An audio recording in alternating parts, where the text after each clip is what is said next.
In this video, I'm going to show you how you can troubleshoot your Eversend app. If you are experiencing challenges with your app, maybe the app is not working, some functions are not working properly, you can't open the app, or the app keeps on crashing, or it is too slow, then there are quite a number of steps you can take to fix this problem. If this video helps, please like and subscribe. So in the first method, we need to access Eversend app info page. To do this, just long press on your app and then you should see app info. If you don't see this, you should see a settings gear or even the name of the app. Tap on any of this to access its app info page. You can also access app info page through settings. So I'll use the shortcut, and now here we are on the app info page. At this point, first we want to force the app to stop. So tap on force stop here, and this will prevent any activities maybe that were preventing or were running in the background and preventing the app to function normally from running.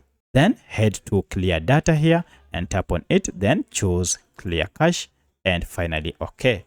At this point, restart your smartphone and open your app, and in most cases this is enough to fix any issues that were associated with Eversend app.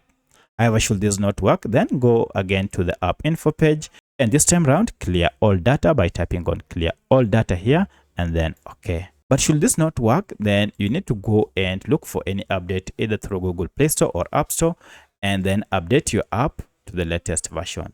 So one of the reasons why your app might be malfunctioning is because you have been using an outdated version of Eversend app. By updating the app, you'll now be able to start using the latest version that is supported. However, should you still experience issues such as your app crashing, for that you'll need to uninstall your app completely and then install it afresh for you to be able to fix this issue. So that's how you can fix issues with your Eversend app. If you have any other question, kindly let me know in the comment section.